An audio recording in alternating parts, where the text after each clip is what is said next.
You know, it takes a long time for people to sit back and realize what happened to them. You know, when something big happens to you, it might take 20 years sometimes before people really can see anything at all as far as the sense is concerned about what it was. And it might even take 100 years sometimes, maybe 1,000, maybe 5,000.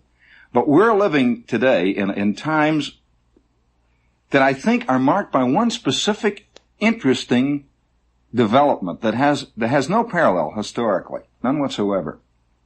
And it is that this is the age when we have an unbelievable system of communications. But by system, I mean we've got the technical, all the technical problems licked. I don't know how many radio stations are on the dial. There probably are 45 radio stations that you can pick up in New York City right now. And of the 45 stations, probably 42 of them are playing nothing but music all day long. I would say roughly 42 of them.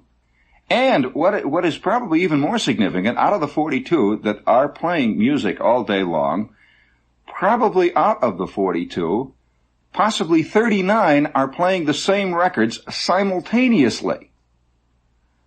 This is very intriguing.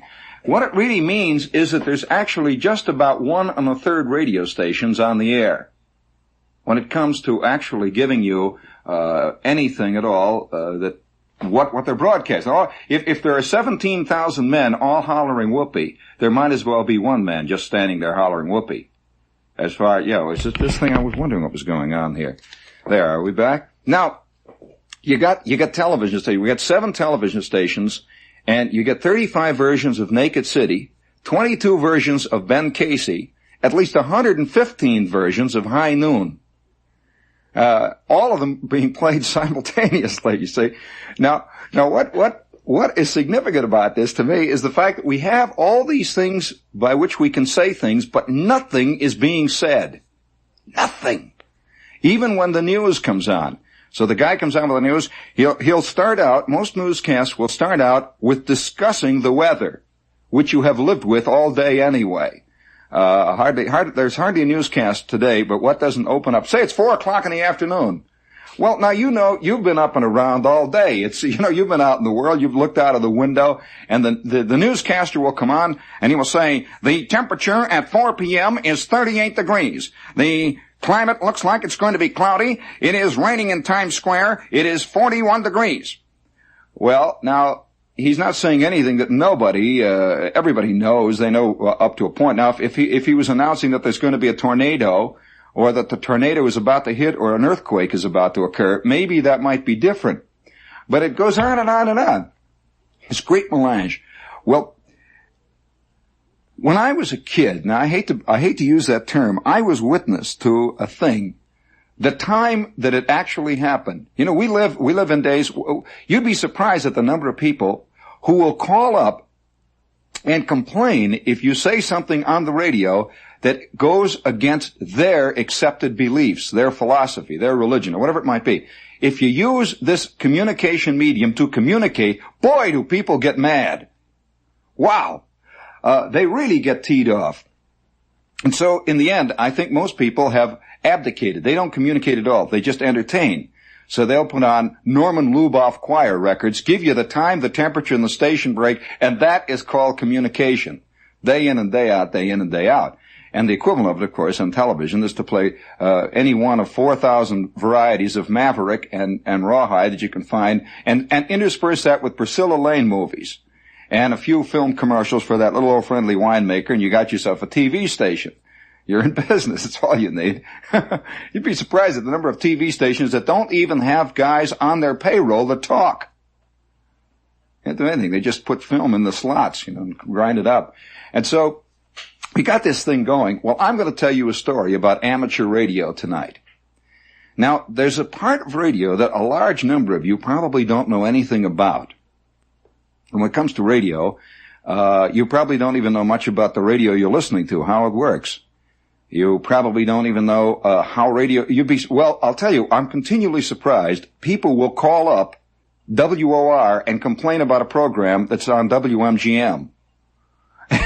It's on the radio. The guy says, well, now look, sir, you're talking to WR. What do you mean WR? It's on my radio. It's on my radio. Is it a radio station? Guy says, yes, sir. Well, I don't know what that guy said. A very great guy. What did he say there? What did he say? Oh, yes, sir. WMGM. What's about? And so it goes on. I'm sorry. That's your problem. You write it up. Go ahead. Handle it. So anyway, the thing that's interesting is that most people seem to think that all radio stations are one big thing. You know, it just comes out of their Crosley. That's all, or their Zenith. It's one big thing and we're all tied up. I'll meet people at a party and they'll say, the next time you see John Chancellor, hit him in the mouth. I said, John Chancellor, wait a minute. And what about Gabriel? The next time you see Gabriel Heater, why don't you kick that guy right where he's got it coming, huh? I said, well, look, I don't know. But it's all one big thing because it comes out of one little hole in the speaker there, you see. And so we're all in there, all together. And probably in most people's minds, we're all one guy. Assuming, and we're not even a guy at all. We're the radio. It's not a guy at all. It's a big machine. And, of course, television is this way, too. Well, it goes on and on until probably most people have no idea that radio stations are very separate one from the other. They're in desperate mortal combat, even though you would not believe it since they all broadcast the same programs. It's hard to believe that guys are in competition when they're all playing the same record simultaneously and have the same announcer. Time, tune temperature, time now. And they're all doing the same thing all the time. And yet they like to believe they're in competition, but it's all part of the big game we're playing. It's kind of a myth. Of course, that's true of the car companies. Have you been able to, really, seriously, have you tried to tell the Ford from the Chevy at more than 7 paces on a fairly dimly lit afternoon? Pretty tough to do it, I'll tell you. It's very difficult. Yeah, oh yes it is. The Plymouth, you get the Ford, Plymouth, and Chevy moving over the horizon, believe me. They're as alike as 7 camels. Just quietly moving quietly along that long Sahara Desert silhouette there, and you just can't tell one from the other. Well, that is what is happening. Competition really means selling. If you all have the same thing, it's the guy who hits the guy first, hardest. Now, he doesn't compete in product. He generally competes in sales techniques. Very different thing. And so, if I can convince you to buy car A over car B, I can hardly ever convince you on the grounds that it's a different car. Oh, no. Yes, 2 out of 17 suckers buy. And if you can prove to them that more guys fall for you than fall for the other guy, that in itself is enough. And he'll go along with that. Well, it wasn't always this way, and yet we live I guess it's part of civilization. It's part of society itself. How often have you actually, in a party, when there's a lot of people all standing around, or in a bus, or any place else you go, at the office, really said what you thought, loudly, so they could all hear it? Very few times in your life, especially if what you think is not according to what the grain of all the other people are thinking. You keep your mouth shut most of the time. Well, then, why do you think radio and television stations do the same thing if people do? You see, they're people too. And it's hard to believe, but there is a Jack Parr, Virginia. There is. And he has probably the same trouble with his socks that you do. And so you get this thing going. Well, I'm going to tell you a story. I have to tell this story because it just occurred to me the other night when I was listening. I went across the dial and I heard all this cacophonous stuff coming out and the music playing and the time and the news and the temperature, so on, going like a gigantic typhoon of nothing but hot air. And I thought about this thing that happened to me, and I wondered how many people know what amateur radio is. Well, amateur radio is it's a worldwide fraternity. It's not a fraternity at all, any more than a lot of people standing around to do the same thing as a fraternity. It's not a fraternity, but it's a worldwide group of men and some women who have their own private radio stations. That, in effect, is what it is. Now, they don't broadcast music on these radio stations. Then they don't broadcast commercials on these radio stations. They don't give the time. They don't give the news, and they don't give the temperature. Stay around, Kai. I'll tell you a little story that happened to me before the war about amateur radio. It was the time that something was said. You know, Kai, we live our lives. Kai D is out in the next room, an old friend of mine. We live our lives, Kai, and most of us hardly ever really say in society what we really think of things. Now, when we get on a show and often make a show of it, that's another thing. For example, a lot of guys will wind up and throw high hard ones on the Long John show and feel that they're very outspoken guys. But I wonder whether these same guys in a group of people, like, say, standing around with the producers, Kai, Stanley Kramer or something, or wherever you might be earning a living, existing, being part of, or the mosaic of society, how often do you really say these things? Really? How often do you really say to the woman in your life what you really think about some real things? You do? I'm curious. Everyone says, oh yeah, me, I do. Oh yeah, I'll bet. Well, then conversely, if you do, how often do you think she does? Now that's an interesting question. You are in no way of knowing. You are not able to judge. You will believe that she does. But you're believing now for somebody else. But, so you have an interesting problem. How often does, for example, a playwright really say something on a stage other than just entertain or say what everybody wants him to say? An example, everybody goes to the play. All of our plays are in favor of love. Most of our plays in the New York theater are love hungry. That love is the universal panacea. It will cure gangrene. It will cure all the world's ills. Well, now I'm curious, what would happen to a playwright who does an anti-love play? Yeah, there'd be trouble, you see. I mean, anti-love. Not anti-people, anti-love as a concept. Wow. Boy, that would really bother Kerr. And so you've got yourself some interesting things going here. Well, one time I'm this kid, see, and I'm an amateur radio operator. And let me explain what an amateur is. It is, you see, these radio stations that broadcast music, news, and time and temperature day in and day out, hour after hour, are only doing what we all do in our own life. Most of us. We broadcast the equivalent of music, news, and temperature to everybody around us.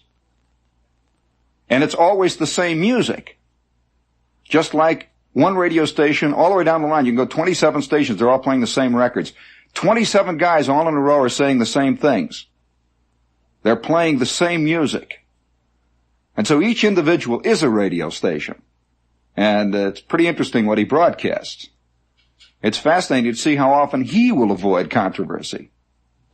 And yet he will expect it of others. He will say, why don't they say something on the radio? And Charlie, of course, has been hiding under the rug in the reception room outside of his boss's office for 28 years. And he's the one that's yelling. Well, this is all part of this this interesting thing of communication, which I think none of us really want. You know, all the plays are talking about the lack of communication between individuals.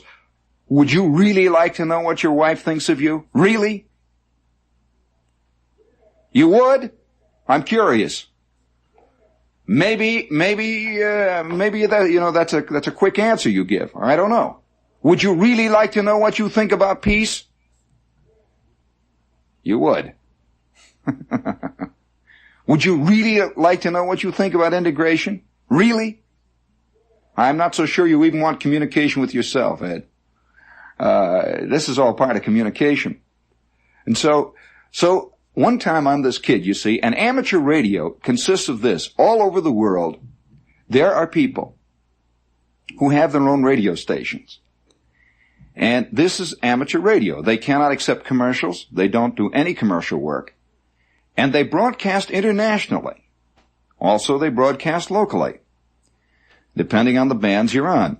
Now, you can be heard all over the world when you say something on amateur radio. More so, much further than you can be if you said it on WOR, for example. I can get on my ham station on any given day, conditions being right, and I will be heard in New Zealand and South Africa simultaneously. I will be heard in the Soviet Union. Oh yes, all over the world. And conversely, I'll hear them. Well, so this is what happened. And by the way, all amateur radio operators, being people, have the same line of you-know-what that everybody else has. The only difference about them is that they have a thing by which they can broadcast it internationally. Blah, blah, blah, blah, blah. They go on and on. Blah, blah, blah, blah, blah, blah, blah. A pair of 811s in the final here. Class A, B1. I'm having a little trouble with my cathode modulation, Charlie. Hey, Charlie, when you throw your estimate out, hey, Charlie, you gotta feel strength. Downward modulation, blah, blah, blah. They talk incessantly about their means of communication, but never communicate. Well, I should not say never, because that's what the subject of my story is tonight. Now, as you are aware, being a citizen of this world, all over the world, everybody is sitting looking at everybody else, waiting for a false move. England is very distrustful of us. You know this. You've been hearing the news. Cuba? All right. We are distrustful of about 2/3 of the world. And so it's like there is an enormous poker game. Everybody's sitting there, and they've all agreed to play by these very precarious rules. Not only is it a peculiar poker game, but deuces are wild, aces are wild, and the dealer can call the game. You see, so everybody's sitting there, and each guy is waiting for his turn to deal. And by George, when he gets it, he calls the game and makes up the rules.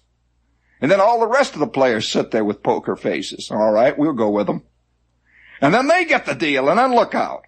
Throughout history, there have been at least 7 major dealers. At one time, Spain dealt for the world. You know, Spain was the Spanish Main, you know. That was a big deal. Cortez and the whole crew. At one time, it was Portugal that was dealing, believe it or not. At one time, it was, you can go all the way back to Iraq. At one time, it was Phoenicia, for crying out loud. Where's Phoenicia today? East Chicago, Indiana's further. And so it goes. You see, each dealer gets his comeuppance as the time comes. The game changes, and he continues to figure that they're going to play by his old rules. Well, forget it. As each dealer moves in, he calls deuces are wild. Well, he's got 9 deuces in his hand. So he's calling for deuces. Well, it's never been any different in man's history, and never will be any different. I'm sorry. Being what we are and being the nature of the beast, and not the nature of the ideal of the beast. Being what the beast is. Very different. You can all love your little French poodle, but remember, it's a dog. That's a dog. You can idealize it, but it's a dog. You can idealize man, but remember, he is part of the animal kingdom. Part of the animal kingdom. I repeat. Well, I'm this kid, see, and I got this ham station, and it was a wild afternoon. I'll just never forget it. I was on 20 meters. Any of you hams out there listening, you know exactly what it was. And, Dad, the skip was on. The skip was on, which meant you could whistle into your old carbon microphone, and you would cause somebody's speaker cone to rattle in Murmansk. You could scratch yourself in East Chicago, and believe me, they would be having trouble in New Zealand with blocking. So here you're on the air, and everybody with anything over 10 watts is getting out, boy, like a ton of bricks.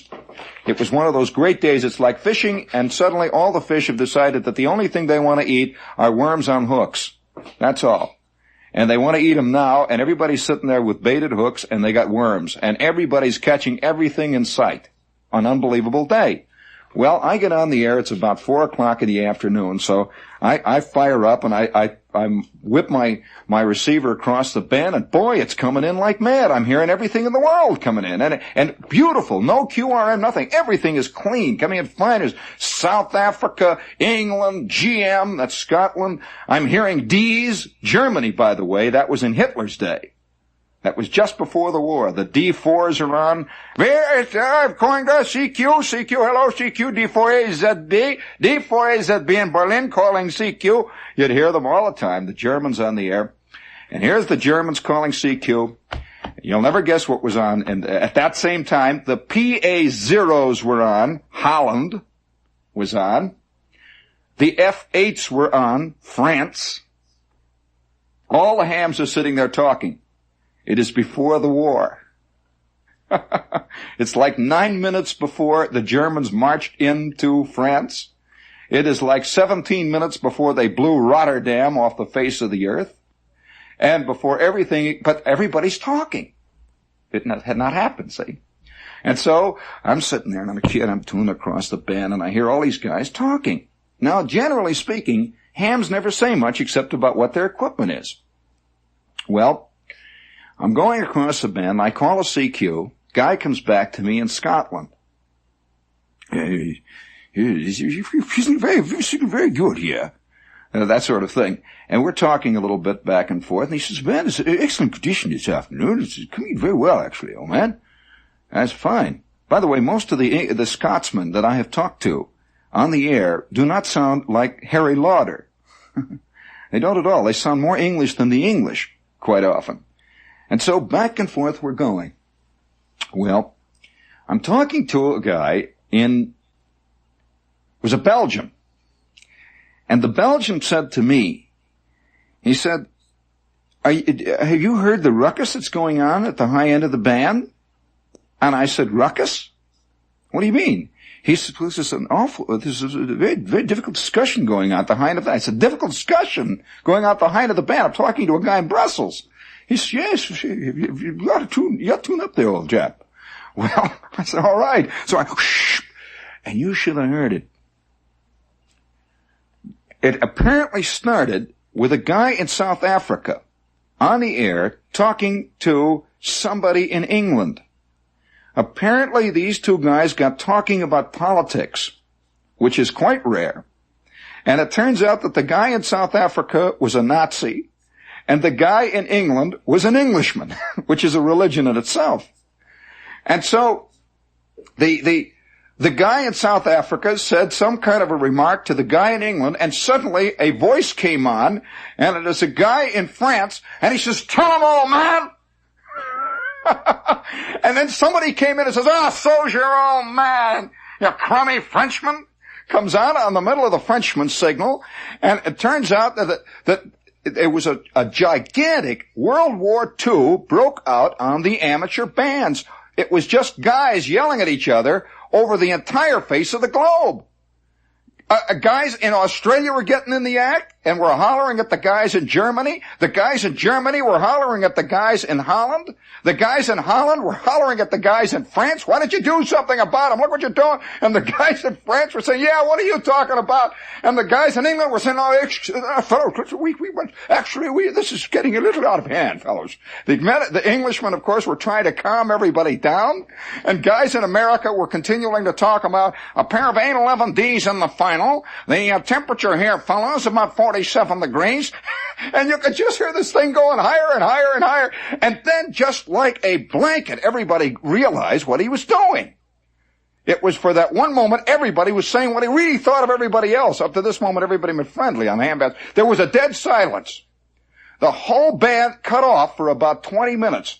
And then I heard very tentatively, hello, CQ, hello, CQ, DX 20 meters. Hello, CQ, this is GM7AD in Aberdeen, Scotland, calling CQ. And the band was back to normal. Nobody even mentioned it.